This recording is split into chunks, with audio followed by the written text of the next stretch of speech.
시청자 여러분 안녕하십니까. 지금부터 전학현의 안보정론을 시작하겠습니다. 이번 시간에도요 상당히 비보를 맨 먼저 여러분들께 말씀을 드리고자 합니다. 시사 주간지, 여러분들 시사저널 잘 아시죠? 시사저널에 있는 기자 한 분이 세상을 떠났어요. 자, 이걸 가지고 이제 가짜 뉴스냐 진짜 뉴스냐라는 논란이 지금 확산되고 있습니다. 문제의 원인은요, 우선은 이 기자가 그냥 일반 기자가 아니고요, 대장동 개발사업 특혜 의혹을 집중적으로 취재했던 기자이기 때문에 이거 대장동 개발사업과 관련해서 이제 네 번째 숨을 거둔 게 아니냐, 이런 해석, 이런 평가가 나돌고 있고, 또 하나는 이 담당 기자는 본래 지병이 하나 있었다. 바로 혈액암을 앓고 있었는데 그러다 보니까 세상을 떠난 것 아니냐. 그러니까 지병 때문에 세상을 떠난 것이지 대장동과 관련해서 떠난 것은 아니다. 그래서 이게 가짜 뉴스다, 이런 지금 해석이 나오고 있어요. 근데 제가 보기에는요, 반반은 다 맞는 것 같은데 실질적으로는 이 대장동 영향이 더 크다. 여러분들 참고정보가 아니죠. 지금 현재 보도에 따르면은 우선 시사저널에서 이 기자 유지만 기자인데요, 나이가 상당히 안타깝게도 39살밖에 되지 않네요. 자, 근데 이분이 이제 떠나가지고 현재 아산병원에 있고 발인은 내일 모레 3일장으로 하게 되어 있어요. 자, 그래서 이와 관련해서요, 지금 오마이뉴스에서는요, 시사저널 관계자가 이거 대장동과 전혀 관계없는 것이다, 지병 때문에 이 세상을 떠난 것이다, 이렇게 해서 가짜뉴스에 현혹되지 마라, 이렇게 얘기하고 있는데, 자, 오마이뉴스는 당연히 성향으로 볼 때 그렇게 얘기를 하겠죠.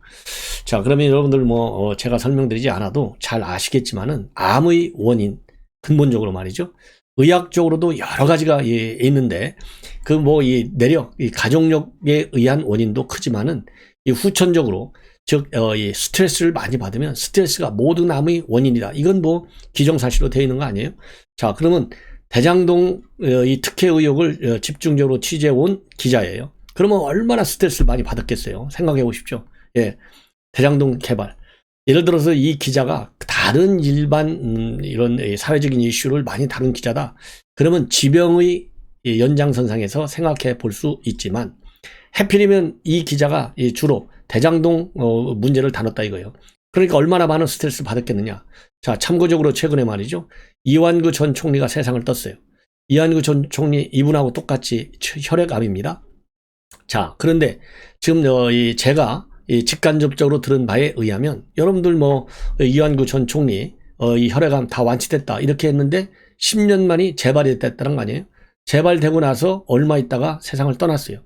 그 재발이 여러 가지 스트레스를 굉장히 많이 받았다는 거예요. 그러다 보니까 이 완치된 혈액암이 재발이 된 거예요. 그래서 세상을 떠났어. 그런 것처럼 완치된 사람도 이렇게 세상을 떠났는데, 지금 이 보도에 따르면요, 이 투병 생활을 한 1년 반 정도, 그러니까 한 1년 반 정도 이렇게 뭐라고 그럴까요? 그러니까 2022년도니까 한 2년 가까이, 많이 보면 이 정도로 이 투병 생활하고 기자 업무를 병행해 온 것으로 그렇게 알려졌는데, 지난해 12월부터 병세가 급격히 악화됐다는 겁니다. 자, 그러면 대장동 사건이 이제 본격적으로 불거지기 시작한 이후, 그리고 이제 정치권 이 유한기, 그다음에 김문기 두 명이 사망을 했고, 최근에 한 명이 또 극단적 선택을 했지 않습니까? 이병철 씨. 자, 그래서 이미 3명이 세상을 떠났어. 자, 이러다 보니까 본인이 얼마나, 더군다나 이 희귀암, 혈액과 관련된 희귀암인데 얼마나 본인이 스트레스를 많이 받았겠어요. 그러니까 이게 그러지 않아도 투병 생활을 하면서 이제 많은 뭐라고 그럴까요? 자기 신병 걱정을 많이 했을 거 아니에요? 거기 플러스 알파가 겹치다 보니까 더 급격히 악화됐다, 될 수도 있다, 이러한 추론을 하는 것이 가장 합리적인 추론이 아니겠느냐. 그래서요, 이 오마이뉴스 같은 경우에, 또 시사저널에서는요, 모두 이 충격이 크다, 이 회사도 그렇고 이 가족들도 그러니까 무책임하게 글을 쓰고 유포하는 것은 좀 자제해달라, 이것이 고인을 위해서 또 유족을 위해서 필요하다. 그래서 유족의 이 지금 온라인 선상에 제기되고 있는 여러 가지 의혹들, 이거는 전혀 사실이 아니니까 이런 거 자꾸 얘기하면 유족에게, 그리고 이 2번 상처를 주는 것이고 주는 것이다, 이러면서 자제해달라, 이렇게 얘기를 하고 있어요. 그러면서 지금 현재 온라인 커뮤니티라든가 SNS는요, 이거 벌써 4번째다, 이 사망 배후를 정치적으로 해석하는 이런 정보가 많이 지금 유포되고 있다. 이렇게 지금 알려지고 있는데요. 자, 우리 시청자 여러분들께서도 한번 각자 어느 판단이 어느 쪽으로 판단할 것인지 한번 경우의 수를 생각해 한번 보십시오.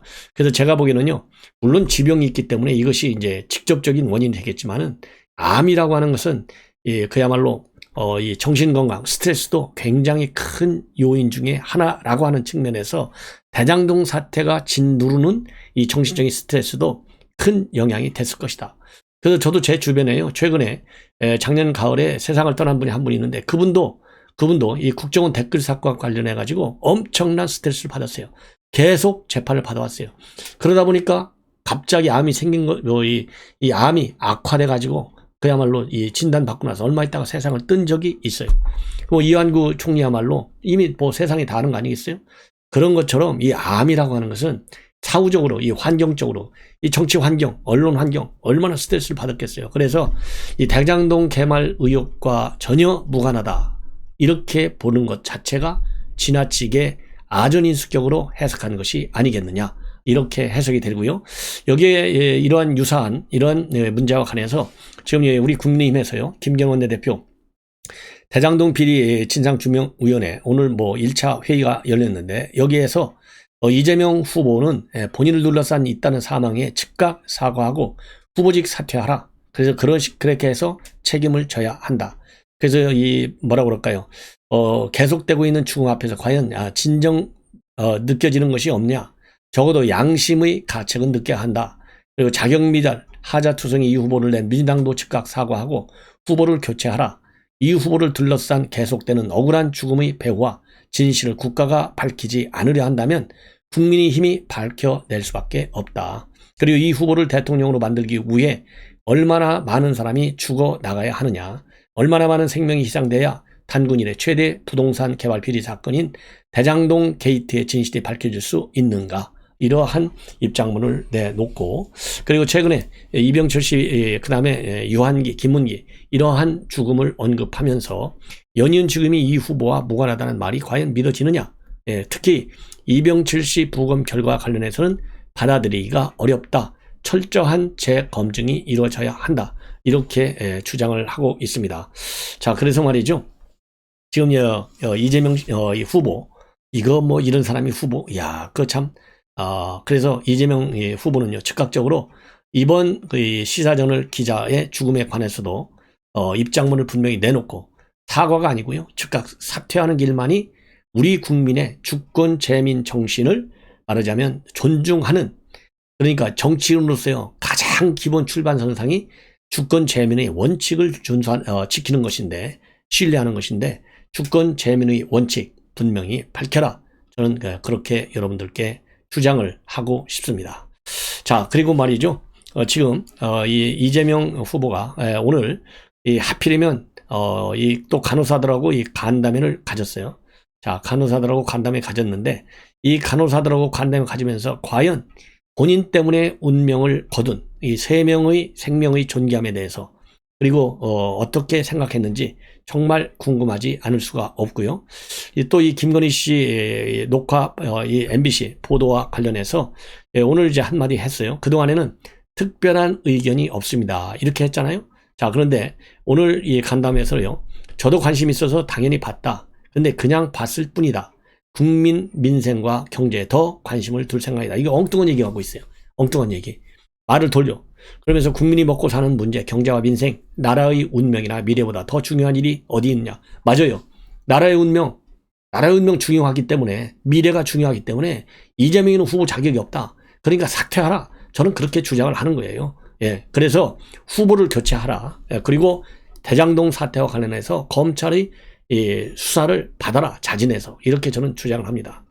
자, 그리고요, 또 이 김건희 씨를 두고 일각에서 국정농단 비서실세 최순실 씨와 같다, 이런 이 비판과 관련해서 최순실이라 말씀을 드리긴 어렵다. 그렇지만 같은 사안이 아니고, 그리고 지나간 일이다, 이렇게 하고 있는데요. 이거 보면 언뜻 마치 이 김건희 씨의 억울한 입장을 이해하는 것 같이 그런 같은 그런 이 언급을 했잖아요. 이거는 그렇지 않아요. 왜 그러냐면 지금 현재 이 본인과 관련해서도 말이죠.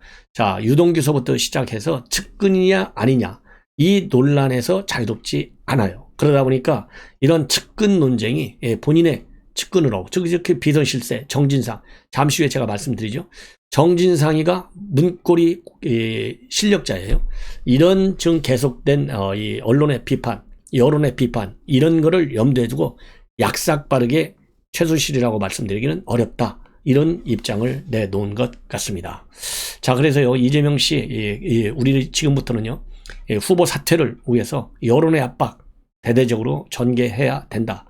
이렇게 말씀을 드리고 그 다음에 이제 김건희 씨 녹취록도 터졌으니까 말이죠. 지금 이제 이재명의 녹취록도 제대로 까야 되겠다. 이러한 말씀을 드립니다. 왜냐하면요 지금 중앙일보 보도에 따르면은 두 후보 측에서는 7시간 통화라든가 형수욕설 이거 보도하면 안 된다 이렇게 주장하지만 법원과 중앙선거위원회의 유권 해석을 보면 아니올시다 이렇게 되어 있어요. 왜냐하면 공직선거법 251조로 볼 때 후보자의 당선이나 낙선을 목적으로 사실적지해서 비방할 경우 가족이나 후보자 이거는 말하자면 이 정당한 비방 이런 것은 정당한 이유 없이 상대방을 깎아내리거나 아니면 헐뜯는 것이기 때문에 이거는 처벌되도록 되어 있어요. 그런데 이 251조에는 예외가 있는데 뭐냐면은 내용이 전체적으로 진실에 부합하고 공익을 위해서 알렸다는 동기가 인정되면 처벌받지 않도록 되어 있습니다. 그리고 만약에 공익과 사익을 동시에 추구할 경우에는 설령 꼭 공익이라고 하는 개념이 사익보다 크지 않는다 하더라도 대법원은 공익적 목적을 넓게 인정하고 있어요. 그래서 형법상으로 이 명예훼손보다는 공익성 범위를 넓게 인정하는 것이기 때문에 이재명 후보의 형수욕설 이거를 보도한다 하더라도 법 위반이 아니다. 이러한 보도가 나오고 있기 때문에요. 이재명 후보 욕설 우리 유튜브에서도 대대적으로 좀 보도할 필요가 있지 않나 이런 생각이 듭니다. 자, 그 다음에는요. 이 유동규 관련 얘기를 좀 하겠는데 오늘 말이죠. 유동규 남욱 김만배 씨 2회 공판이 이루어졌어요. 여기에서 대장동 개발 실무 업무를 담당했던 사람 이 한모 씨 그동안에도 한모 씨 계속 보도가 나왔는데요. 이 참고인 조사도 받았죠. 아마도 오늘 그래서 증인 신문으로 나왔는데 이 증인에서 유동규 씨가 본인의 직접 상극자가 아니지만은 유동규가 정영학 씨를 데리고 와서 소개해주고 또 사업 제안서 검토를 지시했다. 이러한 이 증언을 했어요. 그러니까 유동규가 말이죠. 이 직무 범위를 일탈해서 대장동 사업에 개입했다. 이거를 사실상 인정하는 그런 내용입니다. 자, 그래서 말이죠.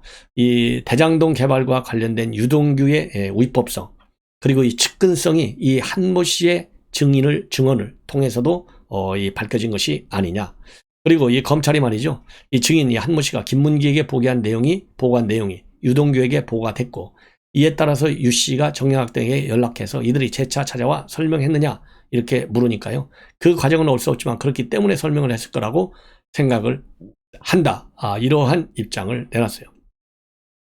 자, 그래서 이 한 씨의 뭐라고 그럴까요?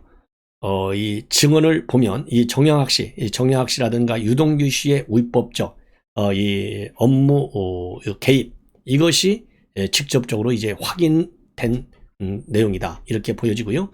그 다음에 또 하나는 또 뭐냐면요. 조금 전에 말씀드린 이재명 후보의 문고리 권력 그 중에 대표적인 사람이 정진상이잖아요.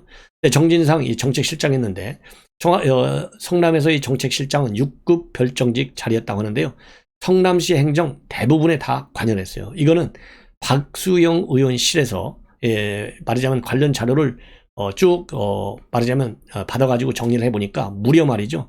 2013년부터 2018년까지 5년 3개월 동안에 걸쳐서 7,200여 건의 성남시 문서를 결제했습니다.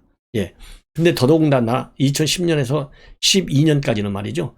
전산화가 되지 않았어요. 그래서 사실상은 7,000건보다도 훨씬 더 많이 결제를 했을 가능성이 크다. 이렇게 보는데 이거를 날짜로만 계산하면요. 평일 근무 일수로만 계산하면 하루 평균 5건 이상을 결제했다는 겁니다. 이미 말이죠. 우리 언론을 통해서 대장동 이 문서의 정부실장 중요 문서에 결제한 것만도 10여 건이 된다. 이렇게 되어 있잖아요. 그렇기 때문에 이 정진상이 이 대장동 비리 의혹에 직간접적으로 개입했을 가능성이 상당히 큰데도 불구하고 최근에 지난 13일인가요? 황제 조사를 했어요. 자, 그래서 이번 이 황제 조사와 관련해 가지고 지금 법조계에서는요, 이거 틀림없어 면죄부주는 뒷북 조사야. 이러한 비판, 의혹이 제기되고 있습니다.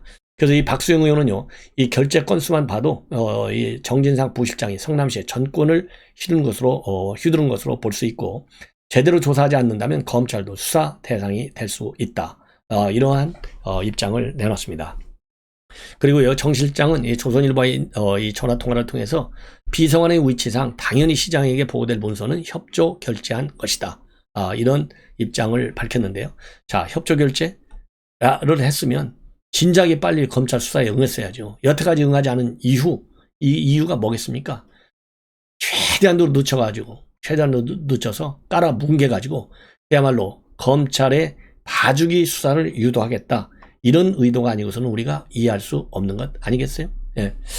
자, 그리고 말이죠. 지금 은수미 캠프에서 그동안에 이 캠프에서 이 활동해왔던 그러한 인사들이 성남시 도서관에 특혜 채용이 됐다. 부정 채용이 됐다라는 의혹이 제기된 바 있는데, 결국 오늘 재판에서 말이죠. 당시에 인사를 담당했던 간부 한 사람이 모든 이러한 부정 채용 의혹, 범죄 사실로 인정한다. 이렇게 말하자면 자진해서 입장을 밝혔어요. 예. 자, 그래서 그 당시에요, 이 서현 도서관에서 직원을 채용하는데 2018년도 말입니다. 은수미 시장의 당시 선거 캠프 자원봉사자 7명이 공무직인 자료조사원으로 부정 채용되는데 개입한 혐의 2사람이 지금 재판을 받고 있어요. 그 중에 전 씨라는 사람이 이 혐의를 전면적으로 시인을 하고 있습니다. 참고적으로 말이죠, 이 은수미 시장의 경우에는 이 경찰, 그러니까 은수미 시장 비리를 조사하는 경찰관에게 관련 정보, 이 수사 정보를 얻은 뒤에 부정 인사 청탁을 들었다는 혐의로 이미 불구속 기소돼서 지금 19일 날 첫 번째 재판을 받게 돼 있는데, 다시 이렇게 서현 도서관에 본인의 캠프 요원을 갖다가 부정 특혜 채용하도록 했다. 이 내용도요, 지금 이 관련 공무원이 시인을 했기 때문에 틀림없이 유죄 판결을 받을 가능성이 크지 않을까, 이렇게 생각이 듭니다. 자, 또 하나는 지금 이제 법원 2월 달이면은요, 통상적으로 이제 정기 인사가 있는데, 정기 인사랍도 하고 매우 이례적인 현상이 나타나는데, 대법원에 재판 연구로 가면요, 한 100여 명 정도 되는데 대개 A급 판사로 인정받는 사람들이 재판 연구관으로 간다. 이것이 관례로 되어 있어요. 왜냐하면 이분들이 말이죠, 이 상고 사건 대부분 다 분석을 해가지고 이거를 대법관한테 넘겨주는 역할을 하기 때문에 굉장히 중요한 역할이고 중요 보직이에요. 근데 이 사람들이 아주 에이스급 5명이 일시에 사표를 내서 상당히 뒤숭숭하다, 이렇게 돼 있는데, 그 원인을 보니까요, 이 중앙일보가 분석을 잘하고 있어요. 우선 권순일 대법관이 대장동 사태와 관해서 의혹이 제기돼 가지고 그야말로 판사 명예에 먹칠을 했다는 거죠. 한마디로 창피해서 이제 판사 법복 입고 앉아 있기가 참 뭐라 그럴까요? 쉽지 않다, 이게 하나 있고요. 그 다음에는 김명수가 말하자면 이제 고등법원의 부장판사, 이 자리를 없애버렸어요. 그러다 보니까 대법원 재판연구원 일을 하다 보면 고생한 것만큼 보람이 있었는데, 왜냐하면 인사에서 상당한 예우를 받으니까, 대우를, 이런 것도 이제 기대할 수가 없다는 것이죠. 그래서 메리트가 사라졌다는 거예요. 그래서 이렇게 5명씩이나 이 우수 법관들이 전부 그만두고 나간다. 지금 이러한 보도가 지금 많이 나오고 있어요. 그 다음에 또 하나는 여러분들 잘 아시다시피 해수부 피살 공무원 아들, 지난해 대통령으로부터 편지를 받은 바 있어요. 뭐라고 했냐면 작년이 아니네요. 벌써 이제 해가 바뀌었으니까 재작년이다. 2020년 10월 달에 그 아들한테 문 대통령이 뭐라고 했느냐. 이 아버지를 잃었기 때문에 그 아들의 심정을 이해하고 내가 직접 챙기겠다 했는데요. 실질적으로는 정반대로 가고 있어요. 정보 공개를 청구했는데 법원에서 정보 공개하라, 청와대, 이렇게 판시를 했지만은 청와대가 항소 조치했어요. 일체 공개를 안 해. 그러니까 이 아들을 볼 때, 이거 대통령이 약속을 안 지키구나. 얼마나 얼빠지고 실망이 크겠습니까? 그래서 대통령이 이 심정을 이해하고 직접 챙기겠다 했는데 해주는 게 하나도 없어. 열받아가지고 이 편지를 내일 청와대 앞 분수대에서 기자회견을 하고 돌려주겠다. 이러한 입장을 내놨는데요. 정말 안타깝습니다. 그래서 이 아들이 밝힌 입장문을 보면 정부에서 사망했다는 사람이 아버지인지도 알지 못한 채 1년 4개월이 지났다. 견디기 힘든 시간이었지만 대통령이 약속한 유일한 희망이었는데 결국 대통령의 편지는 비판적 여론을 잠재우기 위한 면피에 불과했고 힘없고 억울한 국민을 상대로 항소하는 행동이 그것을 증명한다. 그러면서요, 대통령을 편지를 전해주겠고 이제 기대할 것이 하나도 없고 어떤 약속을 하셨는지 다시 한번 읽어보고 제 분노를 기억하길 바란다. 이러한 입장을 냈는데요. 자, 이렇게 자국민도 제대로 못 지키는 대통령, 해외에서 무슨 대우를 받겠어요? 이거 마지막 외유성, 그야말로 공군 이력이 새거 나오니까 이거 한번 타본 거 아니에요? 이거 신뢰할 수 없어요. 제가 말이죠, 30여 년간을 외교 업무만 해왔는데 현장에서 하루 만에 정상회담을 취소당하는 사상 최악의 말하자면 푸대접을 받은 거예요. 바로 뭐냐? 지금 UAE에 가 있잖아요. 그런데 두바이에서 말하자면 UAE 정상회담, 즉 왕세제, 무하마드 왕세제 하고 정상회담을 갖게 되어 있었어요. 바로 오늘 아부다비 지속가능성 주간 개막식과 자이드상 시상식 이걸 하게 돼 있는데 왕세자가 불가피한 사정 때문에 참석을 못한다. 하루 전날 공지를 받았어요. 그러면서 무슨 얘기를 하는지 아세요? 이 코로나가 현지에 좀 악화돼 가지고 그럴지도 모르겠다. 아니, 대통령 행사예요. 정상회담. 그러면 이렇게 코로나가 심한데 두바이가 왜 갔어요? 제가 그랬잖아요. 취재기자 여러분들, 이렇게 임기 말을 두고 있는 상황, 그리고 임기 말과 관계없이 오미크론이라고 하는 이 국제적인 변이 현상이 전 세계를 지금 뒤집고 있는데 이 상황에서 문재인 대통령만큼 왕성하게 비행기 타고 다니는 이 오프라인 정상회담을 하는 나라가 과연 누가 있는지 한번 조사해봐라. 제가 그런 말씀을 드렸잖아요.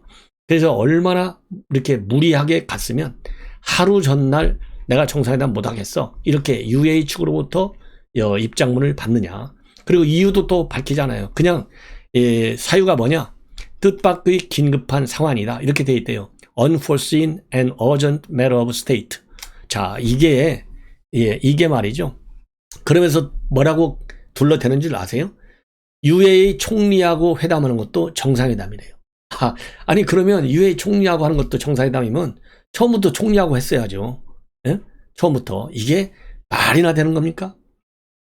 이거 국제 망신을 당하고 지금 돌아다니고 있어요. 예. 참 이게 문재인 대통령 때문에 말이죠. 우리 국민들의 이 자존심도 지금 완전히 땅에 떨어져 있고, 그리고 우리 대한민국의 국격도 국제사회에서 땅에 빠지고 있고, 정말 왕따를 당하는, 이렇게까지 역사상 대한민국 대통령이 이렇게까지 왕따를 당하는 경우는 처음이 아니겠느냐, 이런 생각이 듭니다. 예. 자, 그리고 이제 SBS가 잠시 후에 말이죠. 지금 이제 여론조사를 할 텐데, 여론조사 결과가 나오는데요. 이재명이 32.9, 윤석열은 31.6, 초접전 사태다. 그리고 안철수는 12.7, 심상정은 2.7이다. 이러한 여론조사가 나왔다고 합니다. 자, 이걸 보면 말이죠. 지금 이재명의 지지율은 12월 14, 15일 날 중순쯤에서 35.4%를 찍고 지금 떨어지고 있어요. 32.9로 떨어지고 있고, 그 다음에 윤석열 후보의 경우에는요, 12월 말에 쭉 빠져가지고 12월 말에 쭉 빠져서 쭉 빠졌다가 다시 이제 정점을 찍었다가 말이죠. 다시 이제 또 정점을 찍고 올라가는 이러한 추세에 있다. 이거를 우리가 볼 수 있어요. 그래서 이제는 윤석열 후보의 경우에는 이 바닥을 찍고 올라가는 일만 남았다. 더군다나 이번에 이제 김건희 씨, 말하자면 MBC 이 보도 내용이 알려지면서 오히려 더 크게 지금 지지를 받고 있는 것이 아니냐, 이러한 생각이 듭니다. 자, 그래서요, 지금 이제 보면 32.6 대 31.6 이렇게 오차 범위 안에서 지금 뭐라고 그럴까요? 윤석열 후보가 초접전 사태에 있고, 그리고 20대에서 말이죠. 20대에서 지금 제가 한 말씀을 드리면 20대에서는 윤석열 후보가 압도적으로 지금 높습니다. 20대에서 압도적으로 높고요. 자,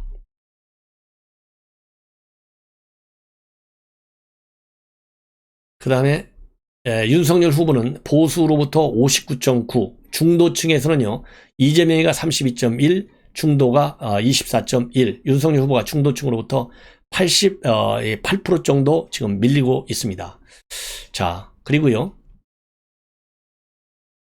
지금 아까 말씀을 드린 대로 중도층의 지지도를 보면 윤석열 후보가 지금 올라가고 있고 이재명은 떨어지고 있어요. 이게 중도층의 표심의 변화다. 이런 이 해석이 되는 부분이고요. 자, 그리고요.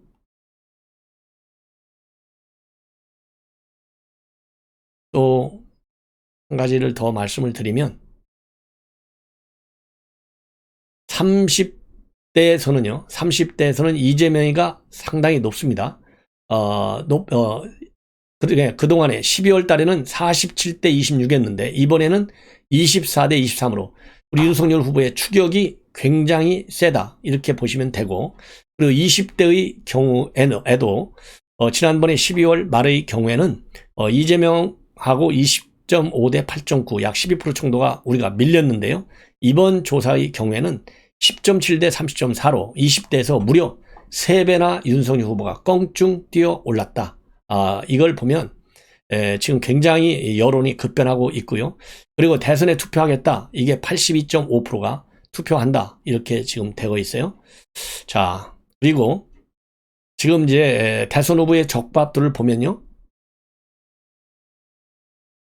적합도를 보면 윤석열은 33.9, 안철수가 50.8, 굉장히 안철수가 유리하게 나오고 있고, 그리고 중도 성향들은 안철수가 60.4로 조금 지금 높게 나오고 있습니다.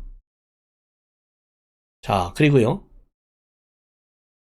대선 후보 지지도를 보면 이재명하고 안철수하고 붙으면요. 안철수가 46.0대 이재명 28.5예요. 예.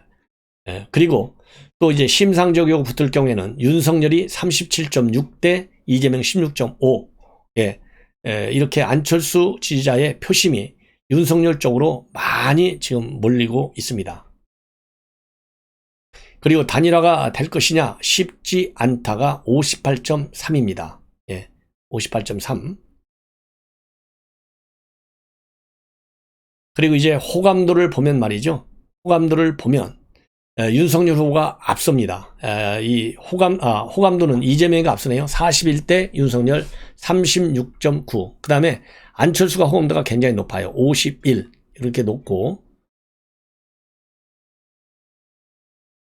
이거는요, 이 여론조사는 넥스트 리서치가 1월 15일하고 16일. 그러니까 가장 최근에 된 것이고요.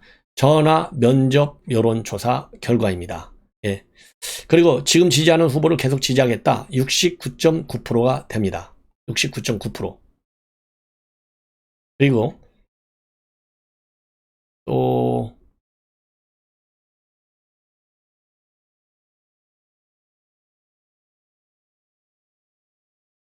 네, 이 정도로 해서요. 지금 이제 여러분들 SBS 넥스트 리서치 여론조사 결과를 여러분께 말씀을 드렸습니다. 자, 이렇게 해서요. 이제 말하자면 윤석열 후보든 안철수 후보든 우리 야권 후보의 강세 현상이 드디어 나타나기 시작했다. 이렇게 보여지고, 자, 그리고 이제 서울에서도 말이죠. 윤석열 후보가 지난 12월 말에는 이재명이가 앞섰는데 이번에는 윤석열 후보가 27.5대 33.9, 약 6% 정도 앞서고 있습니다. 그리고 인천에서만 33.0대 31.2로 약 2% 정도 이재명이가 앞서는데요. 지난 12월 말의 경우에는 12% 정도나 앞섰어요. 그래서 서울에서는 이제 추월을 했고, 그 다음에 인천, 경기에서의 추격도 굉장히 강하다. 이렇게 결론을 내릴 수 있을 것 같습니다. 자, 시청자 여러분, 이것으로 지금 본 방송은 마치고요. 잠시 후에 저녁 식사 후에 또 여러분들께 중요한 뉴스로 찾아뵙도록 하겠습니다. 시청자 여러분, 죄송한데요. 제가 서초갑 출마합니다. 서초갑 쪽에 있는 이 지인들에게 전옥현에 대한 압도적 지지를 당부드립니다.